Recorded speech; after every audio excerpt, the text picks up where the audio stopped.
Viernes, 20 minutos pasadas las 2 de la tarde, en el taller Ramírez e Hijos en las afueras de Guadalajara, un Velarde V9 color gris acero entró al estacionamiento con el motor tosiendo donde debería ronronear. Sofía Velarde bajó del auto con un traje monarca color marfil, los tacones golpeando el concreto manchado de aceite como si le perteneciera. Don Aurelio Ramírez le guiñó el ojo a sus 3 mecánicos y empujó hacia adelante a Diego, las manos todavía negras de un trabajo de transmisión. Don Aurelio le sacudió un trapo aceitoso en la solapa a Sofía. Este nomás sabe cambiar líquidos, señorita. El taller estalló en carcajadas. La mano de Sofía se cerró en un puño junto a su costado. Diego bajó la cabeza. Pero entonces miró por encima del hombro de ella hacia el quinto 9 y sus ojos cambiaron. Había diseñado ese motor. Sofía no parpadeó ante las risas. Colocó su bolso sobre el mostrador, se limpió la mancha oscura de la solapa con 2 dedos, una sola vez, y dejó caer su voz sobre el cuarto como quien deja caer una llave de tuerca sobre mármol. Necesito un diagnóstico. Ahora. Don Aurelio se irguió, oliendo el dinero. Le dio una palmada en el hombro a Diego tan fuerte que dejó huella en la tela. Lava el carro de la señora, ¿verdad? Déjalo reluciente. Y no le rayes nada que valga más que tu quincena. Los mecánicos volvieron a reírse. Diego tomó una cubeta sin decir palabra y caminó hacia el foso. Había escuchado cosas peores en este taller. Las había escuchado esta misma semana. Don Aurelio se arremangó la camisa y levantó el cofre él solo. Silbó bajo, el silbido teatral de quien quiere que todos lo escuchen fingiendo competencia. La bomba de combustible está frita. Definitivamente la bomba. He visto esto 100 veces en estos carros europeos. El regulador de presión cegaramente se fue junto con ella. Golpeó la llave contra el múltiple para darle peso al diagnóstico. Estamos hablando de 90,000 pesos, señorita. Capaz que 100. Las refacciones de un Velarde son un martirio de conseguir. Habría que pedirlas a Stuttgart. Sofía no dijo nada. No le dijo que el quinto 9 no usaba piezas alemanas. No le dijo que la bomba de este motor tenía una tasa de falla prácticamente cero en los primeros 50,000 kilómetros. Porque el hombre que había elegido al proveedor en 2018 lo había hecho personalmente. Dejó que don Aurelio hablara. Había aprendido desde muy joven que los hombres que mienten a gritos te dicen todo lo que necesitas saber sobre ellos en 90 segundos. Su mirada se deslizó hacia el foso donde Diego pasaba un paño de gamuza por el techo del quinto 9. Se había detenido. Estaba escuchando al motor en ralentí. Diego habló sin levantar la vista, su voz era casi una disculpa. No es la bomba. La bomba está limpia. Se escucha en el segundo pulso del ciclo. Ese traqueteo viene de la válvula EGR secundaria. Falla de firmware, no mecánica. Con 90,000 pesos no resuelve nada, solo persigue fantasmas. El cuello de don Aurelio se puso rojo. ¿Alguien te preguntó algo, Salcedo? No, jefe. Perdón, jefe. Pero Sofía ya se había dado vuelta. Se había dado vuelta de verdad, por primera vez, y miraba al hombre en el foso. Sus manos. Callos, sí, nudillos agrietados por las mañanas frías, pero las yemas eran largas y limpias en las articulaciones. Las uñas, cortas y cuidadas. Manos de ingeniero, no de mecánico de toda la vida. Archivó eso del mismo modo en que archivaba todo, en silencio y de manera completa. En el mismo lugar donde guardaba los nombres de cada proveedor que alguna vez le había fallado a su padre. Diego sintió que lo miraban. No alzó los ojos.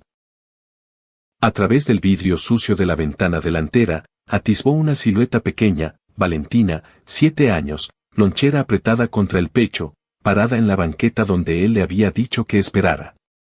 Lo saludó con la mano. Diego le respondió con el gesto más discreto que un padre puede hacerle a una hija sin que nadie más lo note. Don Aurelio azotó el cofre. 90,000. La tenemos lista el miércoles. Sofía no le quitó los ojos de encima a Diego. Lo voy a pensar. Señorita, con el respeto que merece este carro, no conviene andar escuchando opiniones de gente que no sabe. Mis muchachos están certificados. Sí. La sonrisa de don Aurelio resbaló medio centímetro.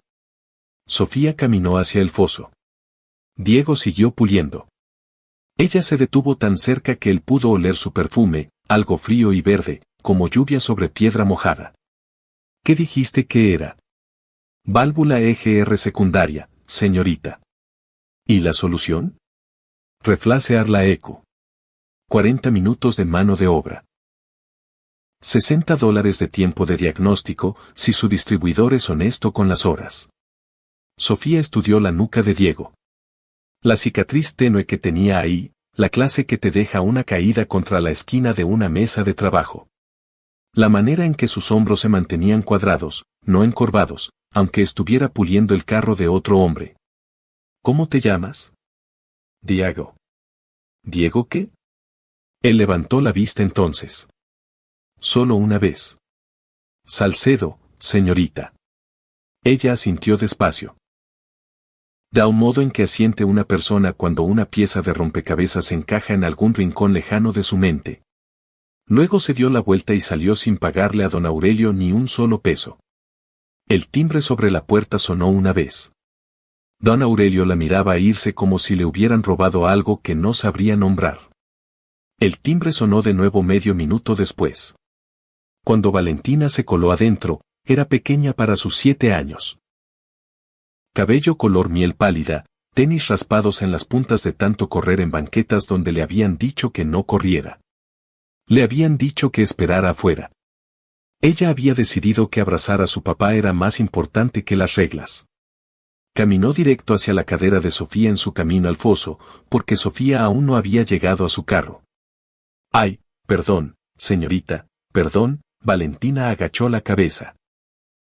Luego levantó los ojos, grandes, con la cara encendida con ese tipo de reconocimiento que solo un niño se atreve a confiar. Su carro está muy bonito. Se parece al que mi papi dibujó en su cuaderno. Sofía dejó de respirar por un segundo completo. Don Aurelio ya cruzaba el taller. Oye. Oye, niña. Aquí no andas. Afuera. Afuera antes de que te caiga algo encima. Extendió la mano hacia su muñeca. Nunca llegó. Diego estaba entre los dos. El trapo de gamuza cayó al suelo.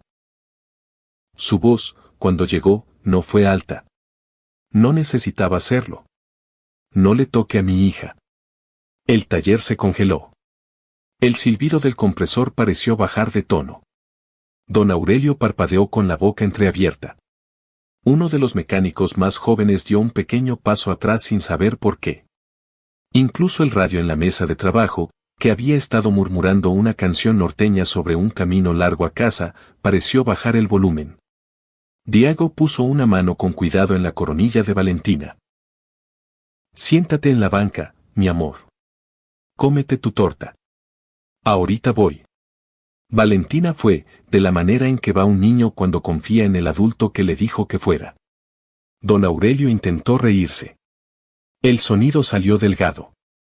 Tranquilo, Salcedo. No le iba a hacer nada a la escuincla. Órale, qué dramático. Diego no contestó. Solo recogió la gamuza y volvió al quinto 9. Pulió una defensa que ya no necesitaba pulirse. Sofía lo observó todo. Observó la manera en que la mandíbula de Diego se tensó durante 3 segundos después de que don Aurelio se fue, y luego se soltó. Lo vio mirar hacia la banca donde Valentina desenvolvía una torta de frijoles. La expresión en su cara no era orgullo. Era algo más antiguo que el orgullo, el peso suave y agotado de un hombre que no le quedaba nada en este mundo que proteger excepto una niña pequeña. Sofía caminó despacio hacia la banca. Se agachó hasta quedar a la altura de Valentina. El traje blanco tocó el piso del taller y a ella no le importó. Hola. Hola. Dijiste que tu papá dibujó un carro parecido al mío. Valentina asintió con la boca llena. Tragó con cuidado. En su cuaderno negro. El de pasta de cuero. Lo tiene en el cajón junto a su cama. Dice que es de cuando trabajaba en carros de carreras. Carros de verdad. Los que van a Francia. El estómago de Sofía hizo algo frío y quieto. ¿Le Mans? Valentina frunció el ceño intentando recordar. Sí. Ese. Sonrió. Él no habla mucho de eso, pero a veces cuando está callado en las noches dibuja en el cuaderno y luego lo cierra muy despacio, como si fuera un secreto. Del otro lado del taller, Diego pulía la misma defensa que ya había pulido. Su mano se movía en círculos lentos y parejos. Podía sentir el silencio de Sofía desde 6 metros. Sofía se puso de pie despacio. Miró una vez al foso, luego de vuelta a Valentina. Gracias por contarme, chiquita. De nada, señorita. Sofía no volvió a mirar a Diego antes de salir. Pero en su camino hacia afuera, dejó una tarjeta sobre el mostrador, boca abajo, para que don Aurelio no viera el nombre, con una sola línea escrita al reverso con pluma. Sé lo que hacen tus manos. Esa noche, Sofía no durmió. Se sentó en la esquina de vidrio de su oficina en el piso 42 de la Torre Velarde con la ciudad hecha pedazos abajo, y jaló cada registro interno que su nivel de acceso le permitía. Personal de ingeniería, contratistas anteriores, acuerdos de confidencialidad, registros de patentes de la última década, papeleo de la adquisición del año en que su empresa había comprado Halcón Motorsport, la pequeña escudería de carreras que su padre había incorporado a Velarde en 2021. No había ningún Diego Salcedo. No en nómina, no en registros de proveedores, no en ninguno de los contratos de consultoría que su padre había firmado antes de morir. El nombre simplemente no existía dentro de la empresa que había sido construida, en parte, con el trabajo de sus manos. Tomó el teléfono a las 11:43 de la noche y llamó al único hombre que todavía le contestaba a esa hora. Rodrigo Montiel, es jefe de ingeniería de potencia en Halcón, retirado 3 años atrás a un rancho en Jalisco con un taller propio, 4 caballos y un viejo modelo V de Velarde cubierto con una lona detrás del granero. El único ser vivo que conocía cada nombre que alguna vez había sido silenciosamente borrado de la historia de la serie V. Contestó al cuarto timbrazo. Sofía. Rodrigo, cuéntame de Diego Salcedo. Hubo un silencio en la línea tan largo que ella pensó que se había cortado la llamada. Sofía, dijo al fin. Deberías parar de buscar. No puedo, Rodrigo. Algunos nombres no quieren ser encontrados otra vez. Déjalo enterrado. Por su bien, y quizá por el tuyo. Rodrigo, por favor. Te quiero mucho, mija. Tu padre también te quería. Buenas noches. Colgó. Ella se quedó sentada en la oscuridad con el teléfono en la mano. Nadie la había llamado mija desde que murió su padre. A esa misma hora, en un departamento de un cuarto sobre el taller Ramírez e Hijos, Diego arropó a Valentina, le dio un beso en la frente. El capitán, un oso café viejo y desgastado, estaba metido bajo su brazo.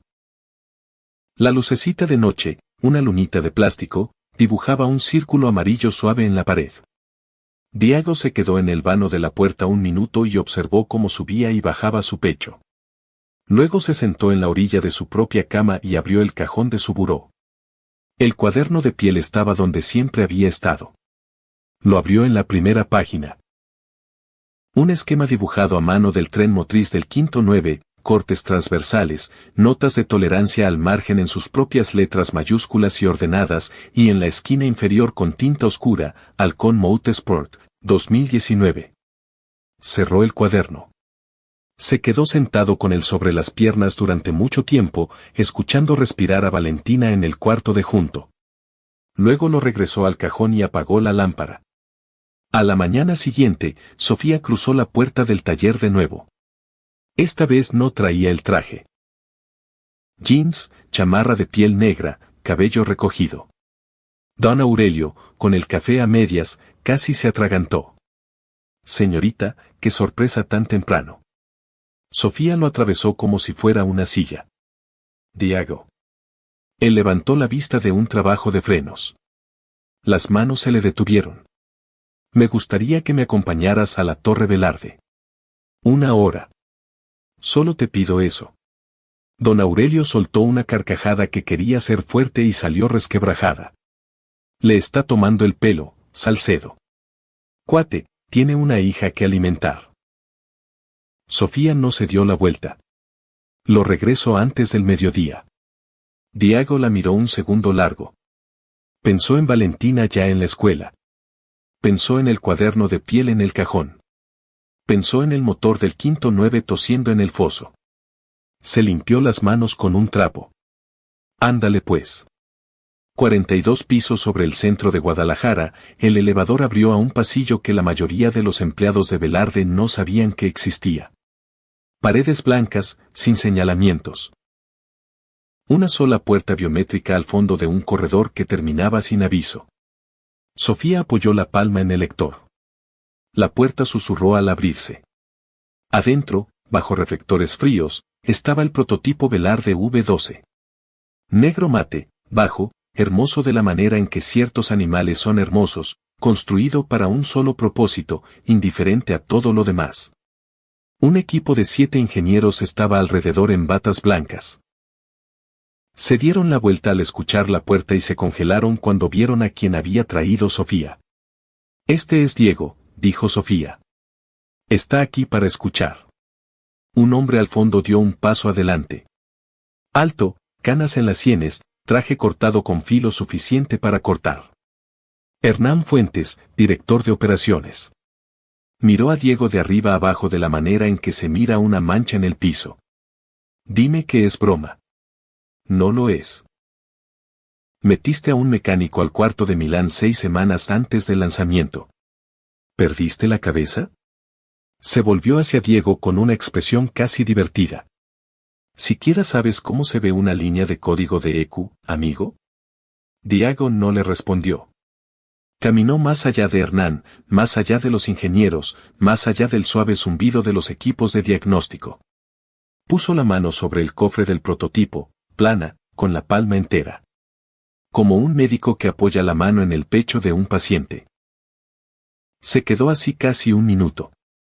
Escuchando. El carro no estaba encendido, pero él lo escuchaba de todas maneras. De la manera en que escuchas a alguien que conociste hace mucho tiempo. Súbanlo a 8000 en el dinamómetro, dijo en voz baja. En la segunda corrida déjenme escucharlo. No en la primera. La primera siempre sale limpia. La temperatura todavía no ha subido. El ingeniero titular miró a Sofía. Sofía sintió una vez. Amarraron el carro. Entraron a la cabina. Lo corrieron. El motor subió limpio hasta 7000. A 7800 RPM tartamudeó, un sonido delgado y equivocado, como el de un hombre tropezando en un escalón que ha subido 1000 veces. El titular hizo una mueca. Llevaba 6 semanas escuchando ese sonido en sueños. Cortaron el acelerador. Diego ya caminaba de regreso hacia Sofía. No es falla de hardware, dijo. Es la línea 4217 del firmware de la EQ. Hay un error de signo en la lectura de temperatura del árbol de levas a alto régimen. Lee positivo cuando debería leer negativo arriba de 7800. El carro cree que el motor está bien cuando en realidad se está recalentando, entonces lo fuerza más. Por eso su dinamómetro sigue cocinando las cabezas. No están probando un motor. Están probando cuánto tiempo puede mentirse a sí mismo antes de morir. El cuarto no se movió. Uno de los ingenieros junior miró su tableta, luego al titular, luego de vuelta a la tableta. El titular, un hombre llamado Galindo, 43 años, 2 patentes propias, 3 hijos en casa, abrió la boca y la cerró. Había construido su carrera entera sobre no ser la segunda mente más aguda en un cuarto, y acababa de descubrir que era la tercera. La cara de Hernán Fuentes había tomado el color del papel bond. Había dado medio paso atrás del prototipo sin darse cuenta. Sofía dijo, muy suave, abran el código fuente. Lo abrieron. 15 minutos después, el titular giró la laptop para que todo el cuarto pudiera ver. Línea 4217. Un solo carácter de signo, positivo donde debía ser negativo. La voz del titular se quebró. ¿Cómo supiste? Llevamos 6 semanas con 9 ingenieros encima de esto. ¿Cómo lo escuchaste? Diego no contestó. Sofía no miraba la pantalla. Miraba a Hernán. Él no le devolvía la mirada. Miraba el piso entre sus propios zapatos, y su mano derecha había empezado a temblar muy levemente. Porque 3 meses atrás, en una sesión registrada con una credencial prestada de un ingeniero junior que desde entonces había dejado la empresa, Hernán Fuentes había insertado ese único carácter en el firmware él mismo. Un sabotaje pequeño. Pequeño como para parecer error humano, catastrófico si llegaba a Milán, suficiente para destruir la credibilidad de Sofía y forzar un voto de no confianza del Consejo. Lo había calculado para ese propósito exacto.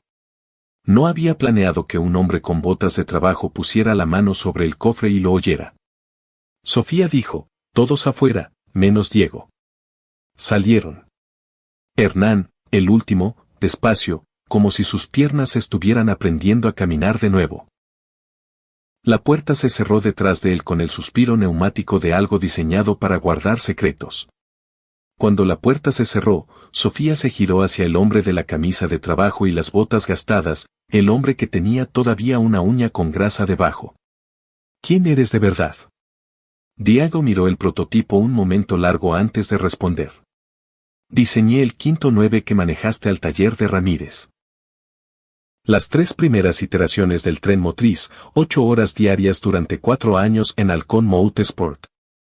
Era contratista de tu padre antes de que vendiera Halcón a tu empresa. Mi nombre estaba en las patentes. ¿Y luego? Mi esposa murió hace 3 años. La arrolló un conductor que se quedó dormido en la carretera Federal 15. Yo estaba en Le Mans probando un compuesto de llantas. No estaba. No escuché el teléfono hasta la mañana siguiente. Mantuvo los ojos en el carro. Valentina tenía 3 años. Me alejé de todo. Le dije a mi abogado que enterrara el nombre. Conseguí un trabajo a 10 minutos de su escuela. Le prometí que no volvería a elegir un carro por encima de ella. La promesa la cumplo. Sigo cumpliéndola. Sofía no habló durante mucho tiempo. Esa tarde manejó hasta la dirección que no debería haber sabido y subió la escalera angosta al departamento sobre el taller Ramírez e Hijos. Tocó. Valentina abrió la puerta con mantequilla de cacahuate en la barbilla y un crayón detrás de una oreja. Eres la señora del traje blanco de ayer. Soy yo. Valentina le tomó la mano, así de simple, y la jaló adentro. Mira, esto dibujé hoy en la escuela. Levantó una hoja de papel de construcción. Un hombre, una niña, y ahora una mujer de cabello oscuro. 3 figuras palito bajo un sol amarillo. Sofía se sentó en el tapete. No dijo nada por mucho tiempo. Miró el dibujo y luego a la niña pequeña que lo había hecho. Valentina, satisfecha, se trepó a su regazo como si siempre lo hubiera hecho. Sofía le puso con cuidado una mano en la espalda. Diego estaba parado en el marco de la cocina con un trapo de cocina olvidado en la mano. Y por primera vez en 3 años sintió 3 alientos en su casa, no 2. A la mañana siguiente, a las 7:15, Hernán Fuentes entró al taller Ramírez e Hijos. No miró a Diego. Miró a don Aurelio, que apenas abría la caja. Don Aurelio, un momento en su oficina. Con la puerta cerrada, Hernán dejó un sobre el escritorio. No dijo lo que había adentro. No hacía falta. El sobre era grueso, 60,000 pesos en efectivo. Esta noche, Diego Salcedo sale de este taller. Sin carta de recomendación, sin liquidación. Lo corres con lo que pueda cargar. Quede claro. Don Aurelio ni lo contó. Asintió.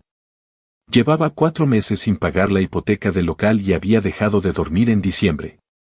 Pensó por primera vez en mucho tiempo que el universo por fin se acordaba de su nombre. A las 8:10, cuando Diego llegó, don Aurelio lo esperaba junto al foso con la caja de herramientas ya afuera sobre el concreto. Lo hizo con escándalo. Lo hizo frente a todos. Recoge tus cosas, Salcedo. Estás fuera. No quiero verte en mi taller a mediodía.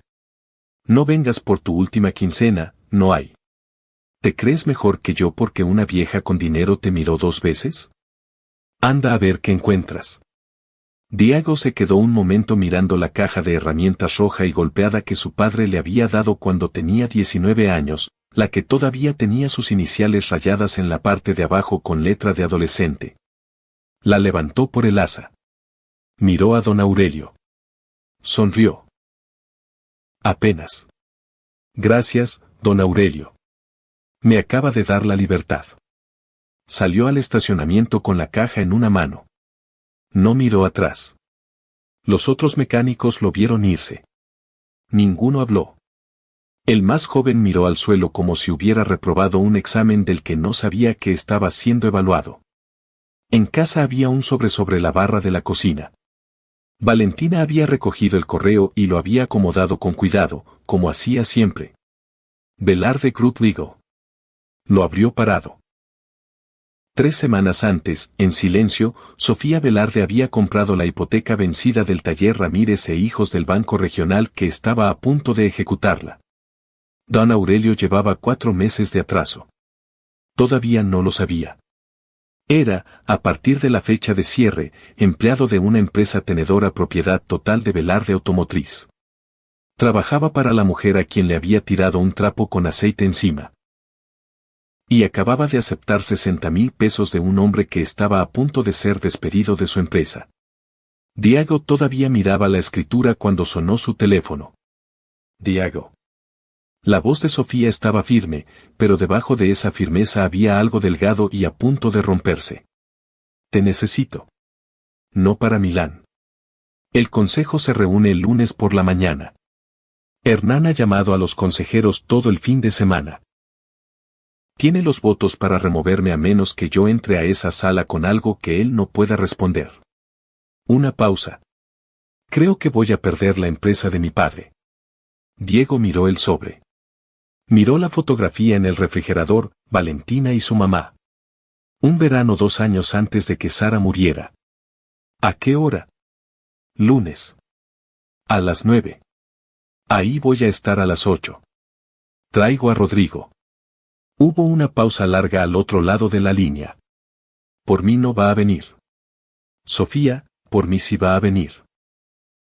La sala de consejo de Velarde el lunes por la mañana tenía 11 directores, 2 abogados, una estenógrafa y un servicio de café que nadie tocó.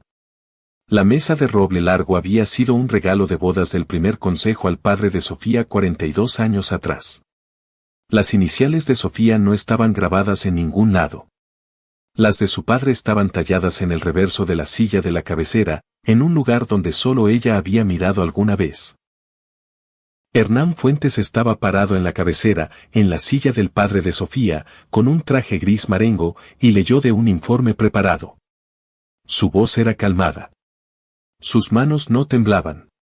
Había ensayado esto frente al espejo a las 5 de la mañana 2 veces con la iluminación ajustada en ambas. Para el registro, el martes pasado, nuestra directora general admitió a un civil no verificado y mecánico sin revisión de antecedentes, sin acuerdo de confidencialidad y sin autorización al cuarto del prototipo de Milán. Le permitió contacto físico con el quinto 12. Esto es una violación directa de la sección 11 del Estatuto de Responsabilidad Ejecutiva. Presento una moción de no confianza en Sofía Velarde como directora general del Grupo Velarde Automotriz. 3 consejeros asintieron. 2 miraron la mesa. El resto esperó. El presidente del consejo, un ex juez federal de 78 años llamado licenciado Ibarra, estaba sentado al extremo opuesto con las manos entrelazadas y la cara ilegible. Llevaba 40 segundos esperando que Sofía entrara, más de lo cómodo. Había empezado a contar en el fondo de su mente. La puerta se abrió. Sofía entró. No venía sola. Diego caminaba detrás de ella con un traje negro sencillo. Sin corbata, la caja roja de herramientas en casa. En la mano traía un portafolio de piel. Detrás de él venía un tercer hombre, mayor, barba blanca, ligera inclinación, ojos muy claros. Rodrigo Montiel.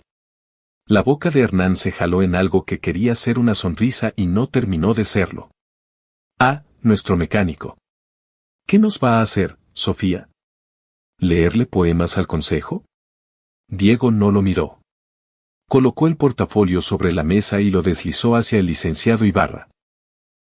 Rodrigo Montiel se adelantó al frente del cuarto y esperó hasta que todos los rostros se volvieron hacia él. Tenía 64 años y no había estado frente a un consejo en 5. Se paró como se había parado una vez al fondo del pit lane en Spa-Francorchamps bajo la lluvia. Me llamo Rodrigo Montiel. Fui jefe de ingeniería de potencia en Halcón Motorsport de 2013 a 2021. Me retiré el año en que esta empresa adquirió Halcón. El hombre junto a la señorita Velarde es Diego Salcedo. Es el autor de aproximadamente el 70% de las patentes activas que impulsan cada vehículo de la serie V, incluyendo el que acaba de asegurar las ganancias récord de su último trimestre. Dejó respirar eso. En 2021, después de la salida del señor Salcedo de la industria, alguien dentro de este edificio refirió 3 de sus patentes existentes bajo un nombre nuevo para capturar los pagos de regalías continuas. El nombre en esos registros era de Salcedo, solo la inicial. Pagado a una cuenta de holding controlada por un directivo de esta empresa. Ese directivo ha cobrado aproximadamente 2.400.000 pesos en 4 años por trabajo que no realizó. Montiel miró a lo largo de la mesa. Ese directivo es Hernán Fuentes. Los documentos están en la carpeta frente a su presidente. Hernán se movió antes que nadie. Se lanzó hacia la carpeta y volcó el borde de la mesa. El café derramándose, papeles abriéndose en abanico sobre el piso en una ola blanca y lenta. 2 guardias de seguridad lo tenían por los codos antes de que llegara a la puerta. No gritó. No amenazó. Simplemente se quedó muy quieto, lo cual era peor. El licenciado Ibarra abrió la carpeta con 2 dedos y leyó en silencio durante quizá 90 segundos. Había conocido a Sofía desde que tenía 9 años. Había cargado el féretro de su padre. Los planos originales de diseño, fechados y firmados. De Salcedo, Halcón Motorsport, 2019. Los registros falsificados del 2021 con sus firmas torpemente trazadas. Análisis forense adjunto. El registro interno de Chemetz mostrando el sabotaje de la línea 4217 enviado con las credenciales prestadas de Hernán. Transferencias bancarias. Confirmaciones de Wire. 4 años de robo cuidadoso impresos en columnas negras ordenadas. El licenciado Ibarra cerró la carpeta. Entrelazó las manos sobre ella. Miró a Hernán durante un momento largo y neutral. De la manera en que un hombre mayor mira a un perro que mordió a un niño. Señor Fuentes, dijo, siéntese. Hernán se sentó. O más bien, los guardias lo sentaron. El presidente giró hacia el cuarto. Presento una moción para remover a Hernán Fuentes como director de operaciones del Grupo Velarde Automotriz con efecto inmediato. Propongo además que este Consejo refiera el asunto a la Fiscalía General de la República con plena cooperación del Consejo Jurídico Interno. ¿Manos? 11 manos subieron. La moción pasó en 6 minutos. No hubo triunfalismo en el cuarto. Nadie miró a Hernán mientras se lo llevaban. Los consejeros recogieron sus cosas en silencio y fueron pasando frente a Sofía de uno en uno, y 3 de ellos, los 3 que habían asentido antes, se detuvieron en la puerta y le ofrecieron cada uno, por turnos, la reverencia profesional más pequeña. Sofía la recibió a cada uno sin decir nada. El cuarto se vació. Sofía se quedó junto a la ventana larga con las manos planas contra el vidrio, los hombros muy quietos. Cuando por fin se giró, tenía los ojos húmedos. No se molestó en esconderlo. No corrió hacia él. No necesitaba hacerlo. Diego, desde el otro lado del cuarto, le hizo el gesto más discreto que un hombre puede hacerle a una mujer sin que nadie más lo vea, el mismo que le había hecho a su hija a través del vidrio sucio de un taller. No lo hice por ti. Lo hice porque era lo que correspondía. Ella lo escuchó de todas formas. Esa tarde, mientras Diego estaba abajo firmando papeles de empleo y documentos de restitución de patentes que no había pedido y recibiría de todas formas, Sofía manejó a la escuela primaria Benito Juárez y esperó en la fila de salida en un suru prestado que le había pedido a su asistente porque el quinto 9 hubiera avergonzado a una niña de 7 años. Valentina salió por las puertas con la mochila colgando de un hombro. Se detuvo cuando vio quién estaba en el asiento del conductor. No parecía sorprendida. Se subió y se abrochó el cinturón como su papá le había enseñado. Hola, señorita Sofía. Hola, Valentina. Manejaron. A mitad del camino, Valentina puso su mano pequeña en la muñeca de Sofía donde descansaba sobre el volante. ¿Vas a quedarte a cenar con mi papi? Sofía sonrió. Era la primera sonrisa de verdad en meses. Si tu papi me invita, me quedo. Espagueti, pan de ajo de una bolsa de papel, una botella de tinto del súper que Sofía había recogido de camino. 3 platos sobre una mesa que solo había conocido 2. Valentina comió rápido y habló más rápido todavía. Sobre un ajolote en el estanque de la escuela, sobre un niño llamado Benjamín que no sabía atarse las agujetas, sobre cómo la maestra García dijo que la luna en realidad era un pedazo de la tierra que se desprendió y Valentina no estaba muy segura de si creerle a la maestra García o no y luego, a mitad de una oración sobre una mariposa monarca, se quedó dormida sentada. Diego y Sofía se comieron el resto en silencio. Afuera, un perro ladró en algún punto de la cuadra. El calentador de agua hizo clic. La luz de la cocina zumbó sobre la pared. El dibujo de crayón de 3 figuras palito bajo un sol amarillo estaba pegado a ángulo, con las esquinas ya enrollándose. ¿Por qué te fuiste de Halcón? Dijo Sofía al fin. De verdad, ¿por qué enterrarlo todo? Diego giró el tenedor en la mano. Porque Sara me llamó 2 veces la noche en que murió. Yo tenía el radio puesto en el Perlen de Le Mans. No contesté. La segunda llamada fue al buzón. La escuché después del funeral. Decía, la lluvia está muy fuerte. Te quiero. Llámame. Su voz era pareja. Le había contado esta historia a exactamente nadie. Me dije que si sobrevivía ese año, nunca volvería a elegir una pieza de maquinaria por encima de las personas en mi casa. La promesa la cumplí. La sigo cumpliendo. Sofía puso su vaso con cuidado sobre la mesa. Por un momento largo no habló. Había pasado toda la tarde fingiendo que la sala de consejo no la había sacudido. Y ahora, sentada en una mesa de cocina sobre un taller, sentía sus manos temblar por primera vez en todo el día. Mi padre murió en la sala de consejo 2 pisos arriba de donde el consejo estuvo sentado hoy. Infarto masivo. Yo tenía 28 años. Estaba en Singapur cerrando un trato que él no me había pedido que cerrara. Intentaba probarle algo que debía haber dejado de intentar probar mucho antes. Volé de regreso de noche. Heredé un emporio y una oficina de esquina y una silla con sus iniciales talladas en el respaldo, y nadie. Nadie a quien decirle cuando estaba cansada.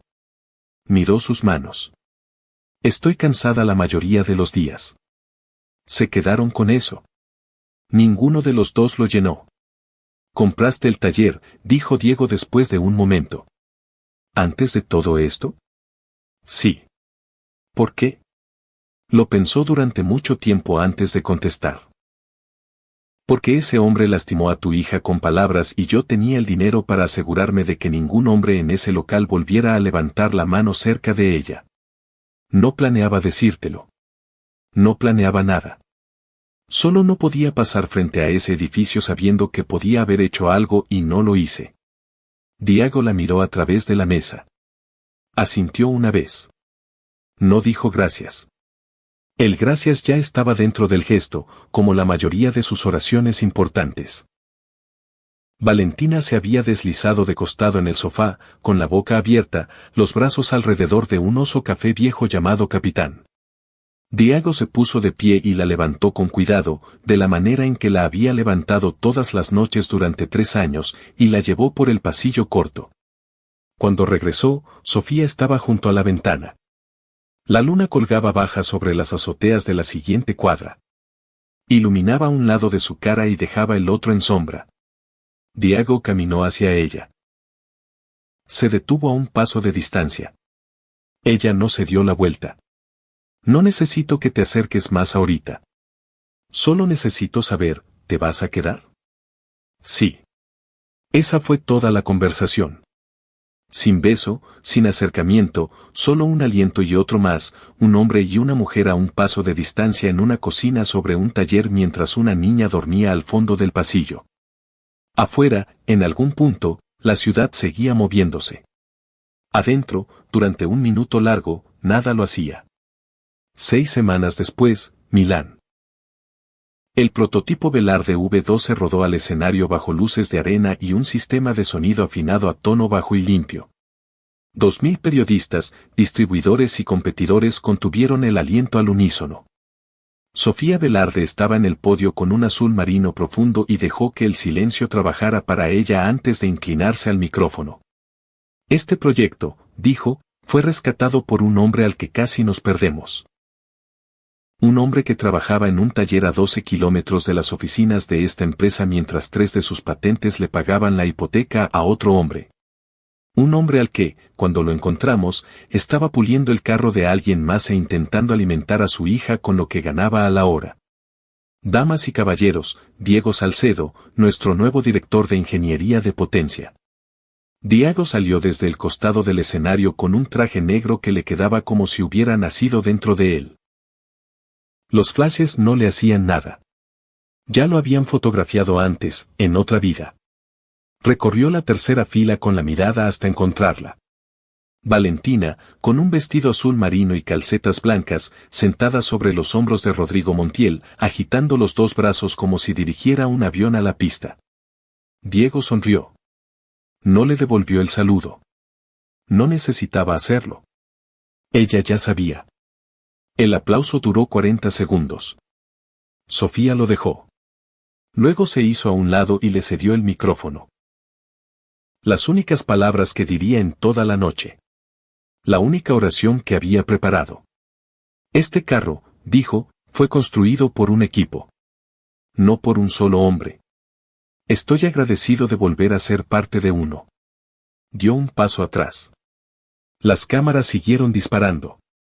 En la primera fila, un editor de una revista italiana de motor ya escribía el titular que correría el martes por toda Europa. 3 semanas después de Milán, en la esquina donde el letrero viejo había dicho Taller Ramírez e Hijos, subió un letrero nuevo, letras blancas simples sobre azul marino oscuro, Taller Salcedo y Vale, reparaciones del barrio, fines de semana. Diego se quedó con el foso. Le pagó a don Aurelio una liquidación justa y lo dejó irse con la dignidad que le quedaba, menos de la que don Aurelio merecía y más de la que esperaba. El taller abría sábados a las 9. Los vecinos traían sus Tsurus y sus camionetas viejas y los primeros carros de los hijos de sus hijos. Diego les cobraba con honestidad y a veces no les cobraba nada. Valentina manejaba el puesto de agua de Jamaica y limonada junto a la puerta del foso, 5 pesos el vaso. En un buen sábado era la segunda generadora de ingresos del local. En un sábado de mayo, Sofía llegó a las 5 de la tarde en el suru gastado que ya todos en el barrio reconocían. Valentina salió corriendo por la puerta abierta del foso con grasa en una mejilla y un jugo en el puño. Señorita Sofía. Sofía se arrodilló en la banqueta y la recibió. Valentina encajó contra su hombro como si siempre hubiera encajado ahí. Por encima de la cabecita color miel, los ojos de Sofía encontraron los de Diego, parado limpiándose las manos con un trapo azul en la puerta abierta del taller. Él le sonrió, la misma sonrisa pequeña que le había dado una vez a través del vidrio sucio de un lugar al que ella nunca volvería a entrar. El día en que había llegado de blanco y se había ido sin pagar, solo que esta vez la sonrisa era para ella, y no era pequeña para nada. No hablaron. No necesitaban. Valentina jaló a Sofía de la mano. Papi hizo espagueti rojo. ¿Te quedas? Diego en el umbral no contestó por ella. La dejó contestar. Había aprendido en algún punto del camino que las oraciones más importantes en la vida de una niña pequeña son las que escucha con sus propios oídos. Sofía le besó la coronilla a Valentina y alzó los ojos hacia Diego sobre la pequeña cabeza color miel. Sí, dijo. Para siempre. En este barrio de Guadalajara, un grupo de hombres había humillado a un mecánico en un taller un viernes por la tarde. Le habían tirado un trapo aceitoso a una desconocida con traje blanco. Se habían reído de un hombre con una niña esperando en la banqueta. Lo que ninguno de ellos supo,